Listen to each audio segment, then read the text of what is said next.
एजेंडे में स्वागत आपका। मैं हूं योगेंद्र। आप देख रहे हैं खास खबर में हम बात करेंगे मोदी के तीसरे कार्यकाल की कैबिनेट की अगर बात की जाए तो कुछ ऐसे चेहरे हैं जिनको अनुभव है और लगातार मोदी के साथ दोनों कार्यकाल में बने रहे। कुछ ऐसे भी चेहरे हैं जो नए हैं। लेकिन एक बात यहाँ कहना लाजमी होगा कि अक्सर ये बात कही जाती है कि मोदी है तो मुमकिन। वाकई वो मुमकिन करके भी दिखाया। कुछ ऐसे चेहरे हैं कि जो हाउस के मेंबर नहीं है लेकिन मंत्री बना दिए गए। भरोसा है कि राज्यसभा से या कहीं से भी उनको चुन करके भेज दिया जाएगा। 6 महीने में आपको सदन का मेंबर बनना है। इसी तरह से कुछ ऐसे भी चुनाव हार गए लेकिन मंत्री बना दिया गया।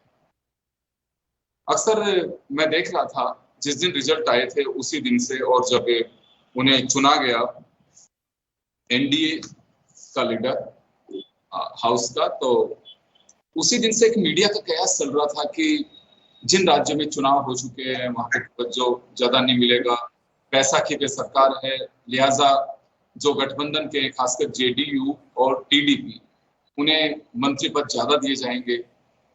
5-5 मंत्री पद की बात हो रही थी। कई तरह की चर्चाएं थी।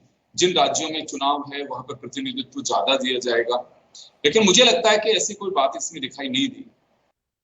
सॉरी, यानी कि जो कुछ तय किया हुआ था उन्होंने अपने मानस पटल में कि इस तरह से कैबिनेट का खाता खींचना है, मोदी ने वही किया। एक भी मुस्लिम चेहरा नहीं है। इसको लेकर के भी मैं कुछ देर पहले ही देख रहा था उसी चैनल पे कि गिरिराज सिंह जी का कहना है कि जब जीत के ही है तो मंत्री कहां से बनाएंगे। चलिए हम चर्चा शुरू करेंगे और हमारे साथ इस पूरे मुद्दे पर चर्चा करने के लिए राजीव जैन साहब हैं, आदित्य कांत जी हैं और प्रमोद वशिष्ठ जी हमारे साथ में जुड़े हैं, वरिष्ठ पत्रकार। तो चलिए, मैं महेश शर्मा साहब हैं हमारे साथ में। राजीव जी, आपके पास में आना चाहूंगा मैं। मीडिया के कई तरह के कयास लगाए जा रहे थे कि ये जुड़ेगा, इसमें से इसको काट दिया जाएगा, जिन राज्यों में चुनाव है वहां ज्यादा दिया जाएगा। राजस्थान का देख लीजिए, कोई चुनाव भी नहीं है, चुनाव हो भी चुके हैं। राजस्थान से बीजेपी 2 बार में जो क्लीन स्वीप कर रही थी वह सब कुछ भी नहीं हुआ, लेकिन बावजूद इसके 4 मंत्री बना दिए गए। और अभी भी सियासी गलियारों में चर्चा है कि ओम बिरला को स्पीकर वापस बनाया जा सकता है। तो क्या माना जाए कि मोदी अपने एजेंडे पे चलते हैं, उनके लिए कोई मायने नहीं रखता है कि किस राज्य में चुनाव है, कहां पे किस तरह का वोट आपको मिला है। वो ये देखते हैं कि विकास के पैरामीटर में कौन मेरे फिट बैठता है, उसी को पिक एंड चूज का रोल प्ले करते हैं। देखिए योगेंद्र जी, जिस तरीके से मंत्रिमंडल का गठन हुआ है उससे तो जो आप कह रहे हैं वो बातें बिल्कुल सही लगती हैं। अब आप देखिए, जो गठबंधन की ये सरकार है, इसमें मतलब भाजपा को पूर्ण बहुमत तो नहीं मिला, लेकिन बाकी और दल टीडीपी, जेडीयू, लोक जनशक्ति, एकनाथ शिंदे की शिवसेना, इनका पूरा सहयोग है। लेकिन मंत्री बनाने में जो पहले चर्चाएं चल रही थी कि भाई अब तो दबाव में रहना पड़ेगा, जेडीयू के इतने होंगे, लोजपा के 2 से ज्यादा होंगे। तो जब मंत्रिमंडल की संख्या आई, जो सब चीजें सामने आई, तो आप देखिए सहयोगी दलों के सिर्फ 11 लोगों को लिया उन्होंने। जो एक सांसद वाले दल थे उनका भी एक ले लिया। जीतन राम मांझी, अनुप्रिया पटेल, और इस तरीके ही उदाहरण है जहां एक ही सदस्य उनका चुना गया, लेकिन उनके यहाँ से भी मंत्री लिए। जेडीयू और टीडीपी जो बड़े दल इस गठबंधन में है, सरकार में शामिल, उनसे भी एक ही कैबिनेट का मंत्री और एक राज्य मंत्री उस रूप में लिया। रालोद से भी, और आप ये लोजपा में भी देखिए, उनको स्वतंत्र प्रभार वाला राज्य मंत्री का ही दर्जा दिया। तो 11 कुल मिला के जो 71 लोग मंत्री बने हैं, उसमें 11 लोग ही सहयोगी दलों के हैं। तो कहीं ना कहीं इसको मतलब आप यदि गौर करें पिछले 2-3 दिन से, तो जो सरकार गठन भाजपा के प्रवक्ताओं को देखें या और नेताओं को देखें, वो कहीं इसको गठबंधन की सरकार या एनडीए की सरकार एनडीए की सरकार तो बोल रहे हैं, लेकिन साथ में बोल रहे हैं मोदी सरकार के रूप में भी इसको प्रचारित किया जा रहा है कि ये मोदी सरकार 3-0। तो उस रूप में भी देख लीजिए। और जहां तक जो चुनाव वाले राज्य हैं, जैसे आने वाले समय में हरियाणा से 3 मंत्री लिए हैं, 5 में से 3 लिए हैं, महाराष्ट्र से लिए हैं। हरियाणा और महाराष्ट्र 2 ही बड़े प्रदेश हैं जहाँ इसी साल अक्टूबर में चुनाव होने जाएंगे। तो वहां का प्रतिनिधित्व दिया है।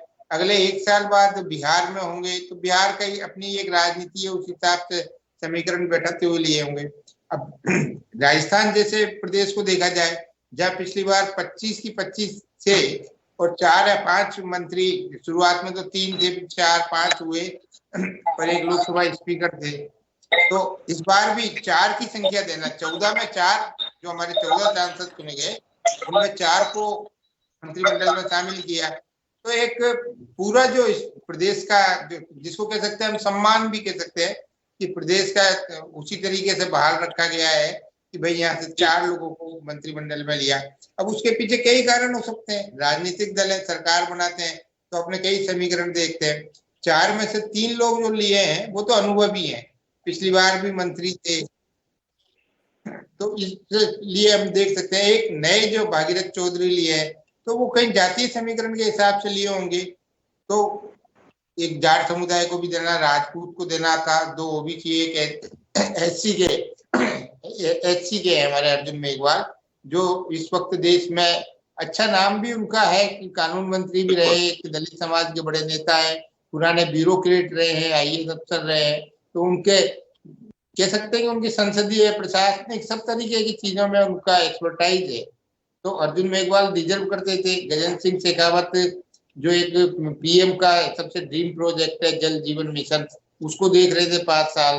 तो लगता ही है कि जो प्रधानमंत्री के पिछले शासनकाल की जो प्रोजेक्ट है उनको कंटिन्यूटी देने के लिए पूरे देश भर से जिस तरीके से मंत्रियों का चयन हुआ है, उसमें कहीं ना कहीं उस कंटिन्यूटी को बढ़ाए रखने के लिए इस तरीके के सांसदों को शामिल करना ये दर्शाता है कि मोदी जो अपने पुराने जो चीजें चल रही थी उन्हीं को आगे बढ़ाने के हिसाब से इस तरीके का उन्होंने अपने साथियों का सहयोग चयन किया है, जिससे वो जो उनके प्रोजेक्ट। अब जहाँ तक सीसीएस की बात थी, जो कैबिनेट जो कमेटी होती है, तो 4 मंत्रालय होते हैं जिसमें गृह, वित्त, विदेश, रक्षा, इन 4 मंत्रालयों को अब जो भी चीजें सामने आ गई, जो पिछली बार जो 4 मंत्रालय संभाल रहे थे उन सबको शपथ दिलाई गई है, तो संभवतः जो एक जानकारी मिल रही कि हो सकता है इसमें छोटा एक, तो आप सही कह रहे हैं, क्योंकि एक समन्वय की जो स्थिति की है उन्होंने एज ग्रुप के हिसाब से, उसे देखते हुए लगता है कि मोदी हर तबके के साथ साथ अब उनका जो एजेंडा हो गया है। मैं आदित्य कांत जी के पास में जाना चाहूंगा। आदित्य जी, इलेक्शन के दरमियान 4 जातियां मोदी ने बताई थी, जब कहा था कि महिला, मजदूर, युवा और किसान, इस वर्ग को छूने की कोशिश की। यही 4 जातियां हैं जिनके आधार पे विकास का एजेंडा तय होना चाहिए। तो मंत्रिमंडल में कुछ इसके आसपास है, क्योंकि 7 मंत्री बनाए गए हैं महिलाएं, किसान वर्ग से भी लिया गया है, युवाओं को भी तरजीह दी गई है। अब युवाओं में हम ये तो कह नहीं सकते कोई बेरोजगार उसी को चलिए मंत्री बना दिया हो या लेबर क्लास, लेकिन हाँ, जो समझ सके उनकी पीड़ा को, ये देख सकते हैं इसमें। और एजेंडा जब हम चर्चा कर रहे हैं तो बैठक भी ले रहे हैं मोदी, इसके आसपास कुछ दिन पहले का मुझे ध्यान है कि जब इलेक्शन कंप्लीट हुए थे, वोटिंग, उसके नेक्स्ट डे ही उन्होंने अधिकारियों के साथ बैठक की थी और बैठक में 100 दिन की कार्य योजना की बात कही गई थी। तो उस कार्य योजना को अब कैबिनेट में रख करके इम्प्लीमेंट कर सकते हैं। और 4 वर्ग का मैं जिक्र इस वजह से कर रहा हूं कि बीजेपी ने और मोदी ने अक्सर इन 4 तबके का ही जिक्र सबसे ज्यादा किया था। तो पहली बैठक और एजेंडे की बात करें, मंत्रिमंडल की तस्वीर की बात करें, तो इसका काफी प्रभाव देखा जा सकता है। जी बिल्कुल योगेंद्र जी, बट उसमें वही है कि साथ में इसको बैलेंस भी किया जाएगा हमारे जो अब अलायंस के साथ में है। तो मैं अभी कहीं पे न्यूज़ फ्लैश भी देख रहा था कि मोदी जी ने जो पहली जो क्लियर वो इंडिकेशन दी है, वो किसानों के हित के लिए उन्होंने सबसे पहले एक इनिशिएटिव ले लिया है, जो अपने आप में इंडिकेट कर रहा है कि उनकी प्रायोरिटी आने वाले टाइम में क्या होगी। और बट मुझे सब कुछ मिला के यही लग रहा है कि जो सब कुछ तय होगा वो एक कॉमन मिनिमम प्रोग्राम की तरह ही तय होने वाला है। और जो नॉन कंट्रोवर्शियल इश्यूज हैं उन पे शायद अभी तो for the time being hold लगी गया है, बट ये एक अच्छा एक इंडिकेशन है कि ये इन्होंने किसानों के बारे में एक वो दिया है। और मैं कहीं अभी थोड़ी देर पहले जो एक हमारे पंजाब से भी जिनको अब हालांकि हार गए थे रवनीत बिट्टू, उनको भी कैबिनेट में लिया गया है, जो उनके बारे में भी मैं जो एक अपना बयान दे रहे थे कि मेरी जो पहल होगी वो होगी कि किसानों के हित के लिए मैं एक वहां पे एक फ्रंट खोल सकूं। तो इन सब बातों को अगर आप देखोगे तो यकीनन इसमें कोई शक नहीं है। इनफैक्ट जो भी मोदी जी ने ये 4 इश्यूज टच किए थे, उनमें से एटलीस्ट जो 1-2 इश्यूज हैं जिन पे गवर्नमेंट पहले थोड़े से बैकफुट पे भी रही है और जिसको लेके अलायंस उनके साथ नहीं थे, अब ऐसा लग रहा है कि उन इश्यूज को तो कम से कम गवर्नमेंट प्रायोरिटी पे लेगी, क्योंकि कम से कम उसमें एटलीस्ट ये कोई इशू नहीं रहेगा कि अलायंस उनके साथ नहीं होंगे, या एक वो एजेंडा ड्रिवन जो कि बीजेपी का एजेंडा रहा है। जी सर, आप एजेंडे, आदित्यकांत जी आप एजेंडे की बात कर रहे हैं। मैं भी जो मुझे किसी सोर्स से इंफॉर्मेशन मिली है अभी व्हाट्सएप पे, तो ये पता चला कि मोदी कैबिनेट का पहला फैसला 3 करोड़ नए घर बनाए जाएंगे, ये फैसला आया है।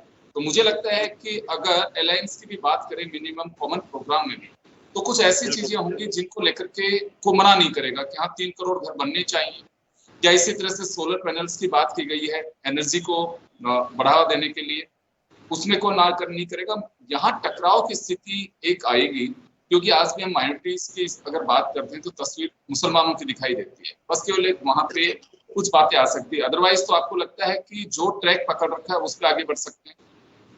बिल्कुल बिल्कुल योगेंद्र जी, आपने जो अपडेट दिया है ये बिल्कुल सही है। और माइनॉरिटी के इश्यूज को ये इंटरेस्टिंग होगा देखना कि अब, क्योंकि वो एक ऐसा इशू है जहां पे बीजेपी और अलायंस की, चाहे टीडीपी की बात करें, उनका बिल्कुल एक वो एंटायरली ऑपोजिट स्टैंड रहा है, चाहे वो इलेक्शन के एजेंडा में रहा हो, चाहे वो है। तो वो कैसे होगा, तो मुझे ये लग रहा है कि क्योंकि दोनों ही अलायंस के अभी इंटरेस्ट बहुत हाई, स्टेक्स बहुत हाई हैं, तो हो सकता है वो इमीडिएटली ऐसे जो कन्फ्लिक्ट वाले इश्यूज हैं उनको टच करना ना चाहें। बट जैसे आपने ये गरीबों वाला मुद्दा कहा है, ये बहुत इंपॉर्टेंट है। आई थिंक बीजेपी अपने जो उनका नंबर भी कम हुआ है उससे भी कुछ समझ ले रही है, और एक बहुत अच्छी शुरुआत है। और इसमें एक और इंटरेस्टिंग होगा कि जो अपोजिशन है, ओपोजिशन भी इन इश्यूज को, अगर वो एक कंस्ट्रक्टिव ओपोजिशन का रोल प्ले करना है तो वो इन इश्यूज को अपोज नहीं कर पाएगा, और करना भी नहीं चाहिए उन्हें, क्योंकि एक अच्छी शुरुआत है। और एक सोशल जस्टिस की बात जो करते आए हैं वो पहले से ही, आई थिंक वो उस डायरेक्शन में एक पहला कदम लिया जा रहा है, जो ये लगता है। जी बिल्कुल। पीएमओ में काम संभालने के साथ ही प्रधानमंत्री नरेंद्र मोदी का पहला फैसला हुआ किसान निधि की 17वीं किस्त जारी करने के लिए सिग्नेचर की। ये पहला फैसला मोदी ने कार्यभार संभाला। मोदी कैबिनेट की पहली बैठक के साथ ही पहला एजेंडा जो पास किया गया, जो जानकारी मिल रही है, 3 करोड़ नए आवास बनाए जाएंगे। और बिल्कुल आपने सही कहा कि लोकतंत्र की मजबूती के लिए विपक्ष का मजबूत होना भी बहुत जरूरी है, लेकिन विपक्ष की भूमिका भी एक सकारात्मक रूप में होनी चाहिए। जहां विरोध किया जाए सिर्फ वही विरोध हो, जहां विरोध की आवश्यकता नहीं, अनावश्यक रूप से बवंडर भी नहीं मचाया जाना चाहिए। महेश शर्मा साहब हमारे साथ में जुड़े हुए हैं। वैसी बात सही है कि लोकतंत्र की मजबूती के लिए विपक्ष की मजबूती होनी चाहिए। अभी आदित्यकांत जी ने जिक्र किया, इस वजह से मैं आ रहा हूँ आपके पास में। तो कुछ ऐसे एजेंडे होंगे जिन्हें विपक्ष को भी आगे बढ़ाना चाहिए, अप्रिशिएट करना चाहिए। अगर कोई खामी है तो सुझाव देना चाहिए, और सरकार को भी चाहिए कि नजरअंदाज विपक्ष को नहीं करे। अगर कोई बेहतर सुझाव मिलता है किसी का तो उसे लागू करना चाहिए। मैं एक छोटा सा जिक्र करना चाहूंगा। अर्जुन मेघवाल साहब एक बार हमारे ऑफिस आए थे। उन्होंने कहा कि मैं मेला ढोने वाली प्रथा को लेकर, मुकुल वासनिक उस वक्त मंत्री थे, हाउस में सोनिया गांधी मौजूद थी, तो उस पर बहस चल रही थी। बिल आ रहा था, एक मुकुल वासनिक ने इंट्रोड्यूस करा दिया था हाउस में, और उसी दिन पास कराना था। अर्जुन मेघवाल जी ने बड़ी ही अच्छे अंदाज में, फैक्ट्स के साथ में उस बिल पर बहस में हिस्सा ले रहे थे बीजेपी की तरफ से। सोनिया गांधी ने, जैसा कि अर्जुन मेघवाल ने बताया, सोनिया गांधी ने मुकुल वासनिक को बुलाया कि अर्जुन मेघवाल जो सुझाव दे रहे हैं, आई थिंक बहुत ही बेटर सुझाव है, इनसे आप बात करिए, और आज नहीं तो कल बिल पास हो जाएगा, इनके सुझाव उसमें शामिल करिए। तो मुझे लगता है कि कुछ ऐसा नजारा दिखना चाहिए लोकसभा में। देखिए, बिल्कुल इस बार जो है जो परिस्थितियां हुई है, राजनीतिक परिस्थितियों में जो सरकार बनी है, उस और जिस तरह से जनादेश जो मिला है, उसमें विपक्ष को मतलब कहते हैं उसने काफ़ी मजबूती दी है जनादेश। तो लिहाजा विपक्ष और सरकार को गठबंधन की सरकार चलानी है, और साथ साथ ही इसके लिए देश को विकास पे आगे लेके जाना है।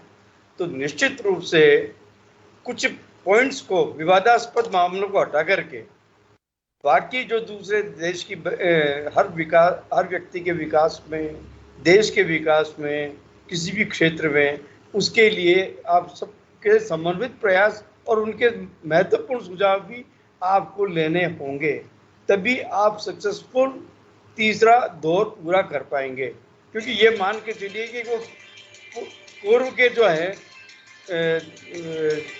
जो जैसा कि विपक्ष का जो गठबंधन है उसने भी मतलब क्या कहता है ना दावा किया था कि ये तो मतलब विपक्ष का उनके गठबंधन को भी खतरा पैदा हो सकता है, सेंधमारी हो सकती है, और वो तो कोशिश यही करेगा कि किसी न किसी रूप पे मतलब ये जो मौजूदा जो गठबंधन वाली सरकार है राजग वाली, इसको मतलब सेंध लगाई जाए। तो ये सारी चीजों को ध्यान में रखते हुए ये बहुत जरूरी है कि कॉमन मैन और देश के विकास की जुड़ी हुई सारे जो मुद्दे हैं उसमें सबको साथ लेकर के ही चलना पड़ेगा, जो कि मोदी जी का जो नारा है सबका विकास सबका साथ, वो उसी नारे के तहत विपक्ष भी आता है उसमें सबके साथ में। तो विपक्ष के भी महत्व तो ये लास्ट की जो लाइन ऐड की गई है, सबका साथ सबका विकास सबका विश्वास वाली जो बात है, बस वही तो सबसे बड़ी बात है कि वो विश्वास होना चाहिए और उसी तरह से कोशिश भी की जानी चाहिए। ये बिल्कुल सही है, विश्वास में तो लेना ही पड़ेगा।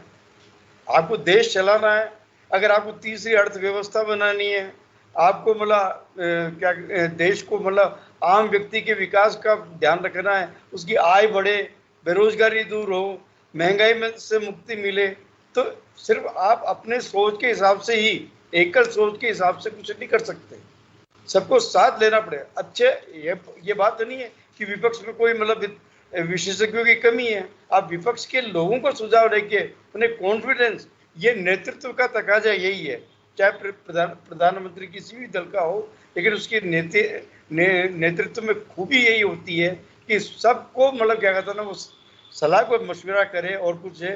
क्योंकि गठबंधन इससे पूर्व की जो भी गठबंधन सरकारें थी उनमें ये था, चाहे वो अटल बिहारी वाजपेयी ने भी तो शासन किया है, तो सबको विश्वास में लेके चले हैं। वो हो सकता है कि विकास जिस तेज गति से होना चाहिए उसमें फैसले लेने में विलंब हो, लेकिन अच्छा ही देश के कल्याण के लिए, आपकी जो भावना कल्याण की है तो कल्याण के लिए आपको कुछ करना पड़ेगा। बिल्कुल बिल्कुल, मैं वापस आऊंगा, राजीव जी के पास में जाना चाहूंगा। राजीव जी देखिए, चुनौतियां, अहम चुनौतियों पे चर्चा भी कर चुके हैं उन्हें बांटने के लिए, लेकिन चुनौतियों से भी बड़ी बात यह है कि मुझे नहीं लगता है कि मोदी जिस तरह से अभी मोदी कैबिनेट बनाई है, जैसे अजीत पवार हैं, उनका मैं बयान पढ़ रहा था सुबह कि हम कैबिनेट मंत्री मांग रहे थे, वो राज्य मंत्री दे रहे थे, तो बहुत ज्यादा परवाह नहीं करेंगे, क्योंकि मोदी को इस बात का एहसास है कि जो अलायंस में शामिल हुए हैं लोग, उन लोगों की अपनी मजबूरी है। तो इस वजह से लगता है आपको कि कैबिनेट में जिन लोगों को लिया है सिर्फ काम करवाया जाएगा उनसे और काम पे फोकस किया जाएगा, मोदी बहुत ज्यादा अंडर प्रेशर आने वाले नहीं है। हाँ, ये बात आपकी सही है कि ज्यादा अंडर प्रेशर में तो आने वाले नहीं है, क्योंकि जो चीजें लग रही हैं, जिस तरीके का मंत्रिमंडल बनाया, तो उसमें कई साथी जो सहयोगी दल है उनके अंडर प्रेशर में तो नहीं आएंगे, और जो बड़े साथी दल है इनके जेडीयू या टीडीपी, उन्होंने भी ऐसा कोई दबाव नहीं बनाया। जिस तरीके से जो मंत्री बनाए वो स्वीकार किया, या कोई इस तरीके की डिमांड नहीं है। जहां तक अजीत पवार की बात है, तो उनका तो एक ही सांसद जीता, अब वो कैबिनेट की मांग कर रहे हैं। अब आप देखिए, महाराष्ट्र से ही रिपब्लिक पार्टी के रामदास अठावले को मंत्री बनाया, उनका तो एक भी सांसद नहीं जीता, फिर भी वो राज्यसभा में उनको मंत्री बनाया कि वो पिछली बार भी थे, उनकी परफॉर्मेंस देख के ही बनाया होगा। तो यहाँ बना ही रहे थे, एनसीपी को मतलब राज्य मंत्री का दर्जा दे, एक मंत्री बनाना था। अब उनमें ही कहीं एक फूट डल गई थी, जो एक सदस्य जो लोकसभा के लिए जीते, उन जो सुनील तटकरे हैं, उनका दावा था कि मैं बनूंगा क्योंकि चुनाव में जीत के आया हूँ, लेकिन कहीं प्रफुल्ल पटेल का नाम था। तो ये उनका आपसी विवाद है। तो ये चीजें गठबंधन में इस तरीके की चलती रहेंगी, क्योंकि कुछ जो दल है जिनको कई संख्या की वो होगी, कोई नहीं बन पाएगा। जैसे कोई 5-7 दलों वाला एक शिवसेना का दल है, अब उसमें से एक मंत्री बन गया, एक कोई बनना होगा जो उसके नेता ने सुझाया होगा नाम। जहां तक संभावना है कि जो उस पार्टी के नेता है एकनाथ शिंदे, उन्होंने ही नाम सुझाया होगा और एक पे सहमति व्यक्त की होगी। अब बाकी जो 6 सदस्य है उनको लगता होगा कि हमारा नंबर क्यों नहीं है। एक राजनीति में स्वाभाविक चीज है, जो हर सांसद बनता है उसकी इच्छा होती है कि वो मंत्री भी बने या अपनी भागीदारी निभाए, लेकिन सब लोग तो मंत्री बन नहीं पाते। ये सभी लोग जानते हैं, आप हम तो अच्छी तरह जानते हैं किस तरीके से संतुष्ट किया जाता है, तो वो एक अलग चीज है। लेकिन मोदी का जो अब तक का पीरियड रहा है, उनकी जो शैली रही है, कार्यशैली, चाहे मुख्यमंत्री के रूप में देखें या प्रधानमंत्री के रूप में, उनके सामने इस पहली बार ये चुनौती आई है। अभी तक वो एकला चालो वाली नीति पे चले, क्योंकि एक पूर्ण बहुमत का वो उनके पास था, लेकिन इस बार एक परिस्थितियां भिन्न है। लेकिन उनमें इस तरीके की भी कला है कि वो जो साथी दलों के नेता हैं उनको कहीं समझा बुझा या मना सकते हैं, और यही नेतृत्व का गुण होता है कि वो अपने साथी सहयोगियों को किस तरीके से मना के और जो विकास के कामों में लगाए। अभी एक उद्देश्य से जैसे बात हो रही थी कि विपक्ष उसमें कहाँ अड़ंगे लगाएगा, विपक्ष भी एक रचनात्मक सुझाव दे। अभी तो हर जो सांसद है, हर दल है, ये बात करता ही है कि हम जनहित की योजनाओं पर काम करेंगे, उस पर साथ देंगे सरकार का। सरकार भी कहती कि हम जनहित की योजनाएं लाए हैं। अब योजनाएं, कार्यक्रम तो सरकारें लाती हैं अपने शासनकाल में, लेकिन उनमें कुछ कमी बेसी खामियां होती है, तो उन्हीं चीजों पे ध्यान दिलाना विपक्ष का काम है कि साहब आपकी ये योजना है, ये इसमें ये कमियां है, इन कमियों को दूर करो। अब सरकार को भी ये चाहिए कि उन चीजों को सुने, उनकी बातों को, और जो वास्तव में कमियां खामियां जनता को होने वाली है तो उसको दूर करने का प्रयास करे। तो आखिर में सभी लोग इस चीज को चाहते हैं कि जन कल्याणकारी योजनाएं बने, गरीब कल्याण हो, या जो भी चीजें होती है हमारे, जैसे बिजली, सड़क, पानी, जो मूलभूत सुविधाएं हैं, उनमें तो कहीं किसी का मतक्के नहीं होना चाहिए, क्योंकि उसको आम जनता को वो सुविधाएं मिलनी चाहिए। जी योगेंद्र, ठीक बात कह रहे हो आप। और देखिए, सांसद किसी पार्टी का हो सकता है, लेकिन जनता उस सांसद की नहीं है, जनता तो उस देश की है, उस प्रदेश की है, उस कॉन्स्टिट्यूएंसी की है। तो मुझे लगता है, मैं यहाँ कई नेता अक्सर कहते हैं कि देखिए, जब हम चुनाव लड़ते हैं तब तक पब्लिक की चॉइस होते हैं कि किसको चुनना और किसको नहीं चुनना। चुनने के बाद में पब्लिक आपकी चॉइस होनी चाहिए कि बिल्कुल पब्लिक का पूरा काम करना हमारे को, और उसमें किसने किसको वोट दिया नहीं दिया, यही एजेंडा होना चाहिए। तभी मुझे लगता है कि हमारा जो सिस्टम है वो आगे बढ़ सकता है। और अगर हम सोचेंगे कि यहाँ से, मैं अक्सर कई मंत्रियों को और विधायकों को, सांसदों को सुनता भी हूँ कि उस बूथ से मुझे वोट नहीं मिले, वहां वोट नहीं मिले, काम मत करिए। ये नीति नहीं होनी चाहिए, क्योंकि पैसा कहीं भी खर्च हो रहा है वो जनता के काम आ रहा है, और विकास की योजनाएं ऐसी बननी चाहिए। आदित्य कांत जी के पास में जाना चाहूंगा। तो सर, कैबिनेट का चेहरा भी साफ है, काम का एजेंडा भी साफ है। ये पहला अवसर है जब नरेंद्र मोदी 2001 में मुख्यमंत्री बने, चौधरी को हटा करके, केशव पटेल को हटा करके, और उसके बाद में 2002 से वो कंटिन्यू और क्लियर मेजोरिटी के साथ में, लेकिन एनडीए के साथ में अलायंस उन्होंने तोड़ा नहीं। 2014 में भी, 19 में भी, और अभी भी 14 में और 19 में बेनिफिट ये था कि इनके पास में खुद की अपनी मेजोरिटी थी, तो परवाह नहीं थी। अभी भी आपको लगता है कि जिस तरह से कैबिनेट में देख रहा हूं सामने, उसे देखते हुए मोदी किसी प्रेशर में काम कर पाएंगे? योगेंद्र जी, मुझे अभी तो ऐसा कोई कुछ भी, हल्की सी भी कोई किसी भी तरह का ऐसा इंडिकेशन नहीं आया है। और मैं यहाँ पे एक चीज जरूर मेंशन करना चाहूंगा, जब भी ये बात होती है कोलिशन गवर्नमेंट की, इस बार जो बात हो रही है, time and again Modi ji के जो पिछले टेन्योर्स रहे हैं, चाहे वो चीफ मिनिस्टर के टाइम के रहे हैं या इनके बाद में प्राइम मिनिस्टरशिप के रहे हैं, उनको मेंशन किया गया है कि जब इनकी पार्टी के पास ब्रूट मेजोरिटी रही है और ये जीते हैं। लेकिन मुझे लगता है कि एक चीज हमेशा ओवरलुक होती रही है कि मोदी जी जब चीफ मिनिस्टर बने थे गुजरात के, उससे पहले इनका एक बहुत लंबा, एक वो ऑर्गेनाइजेशनल एक फंक्शनिंग में बहुत इंपॉर्टेंट और लंबा टेन्योर रहा है। तो मुझे लगता है अब वो टाइम आएगा जब ऑर्गेनाइजेशन में जब आप काम करते हैं, वहां भी आपको सबको साथ लेके चलना पड़ता है। वहां पे आपके साथ किसी तरह की पावर नहीं होती है, और बहुत ही ढंग से चीजों को मैनेज करना पड़ता है। तो मुझे लग रहा है कि अब मोदी जी का वो जो ऑर्गेनाइजेशन का पुराना एक्सपीरियंस है वो काम आएगा, और वो देखना होगा वो कितने अच्छे से वो उसको अब कर सकते हैं। और अंडर प्रेशर की अभी तक कोई इंडिकेशन नहीं है, सिर्फ जैसे आपने मेंशन किया अजीत पवार जी का, लेकिन वो उनके पॉइंट ऑफ व्यू से, क्योंकि अब हर पार्टी को अपनी स्टेट में, अब महाराष्ट्र में भी बाद में इलेक्शंस हैं, एक अपना उनका जो गवर्नमेंट से या उनके जो वोटर से एक्सपेक्टेशंस है या उनके सपोर्टर्स है, उसको भी नजर में रखते हुए हर पार्टी को अपना स्टैंड लेके वहां भी एक अपनी इमेज बनानी है। वो लोग भी अंडर प्रेशर है अपने वोटर्स से। तो आई थिंक ये अभी आने वाले टाइम में अनफोल्ड होगा, बट अभी तक कोई ऐसी इंडिकेशन तो नहीं आई है। नेवरदीलेस मोदी जी का करिश्मा ऑब्वियसली उस टाइम वैसा नहीं रहा है, और वैसे इनकी जो वैसी भी नहीं रही है कि वो किसी भी डिसीजन को लेके एकदम से इम्प्लीमेंट कर देंगे जैसे हमने देखा है पास में। तो बट ये देखने वाला होगा। बट ये एक डेमोक्रेसी के लिए, या हम जो पहले भी बात कर रहे हैं, ये बहुत ही अच्छा मैसेज है जो वोटर्स ने आई थिंक हमारे लिए और सबके लिए दिया है कि एक कोलिशन की गवर्नमेंट है, स्ट्रांग अपोजिशन है, और अब सबको मेरे ख्याल से परफॉर्म करके दिखाना है। उतना ही स्ट्रांग अपोजिशन है, एक रेनबो ऑफ हमारे पास पूरी गवर्नमेंट में रेनबो ऑफ पार्टीज हैं जो साथ में काम कर रही हैं। तो अब देखने वाला होगा कि प्रेशर की बजाय कंस्ट्रक्टिव वे में कितना काम चलता है, कितना कर सकते हैं, और पर्सनल एजेंडास को हम कितना पीछे ये लोग सारी पार्टीज रख सकती हैं। तो बिल्कुल रेनबो अलायंस का एक रेनबो डेवलपमेंट स्ट्रक्चर भी अब दिखाई देना चाहिए, मजा भी तभी होगा। मैं महेश जी आपके पास में आना चाहूंगा। एक चीज अक्सर पब्लिक देखती है कि रात को 8 बजे मोदी संबोधित करेंगे तो लोग टकटकी लगाते हैं। आश्चर्य देने वाली बात होती है लोगों को कि अचानक कुछ भी कर सकते हैं मोदी। तो इस कार्यकाल में कुछ अचानक हो पाएगा? देखिए, जहाँ तक है कि अचानक तो कुछ नहीं कर पाएंगे इस बार। इनको मतलब जो भी है, चाहे छोटे मोटे दल जितने भी हैं अपने, उनसे एक सहमति, उनको विश्वास में लेने की जरूरत पड़ेगी। अगर इन्होंने ये इन दोनों में चीज़ों में साथ चलने की और विश्वास में लेने की बात कह दी है या कर लेंगे तो इसमें इनको कोई दिक्कत ही नहीं आएगी। फिर चाहे सार्वजनिक अकेले करें चाहे कैसे भी करें। लेकिन हाँ, ये जरूर है कि एक कॉमन एजेंडा पे आगे बढ़ना होगा जी।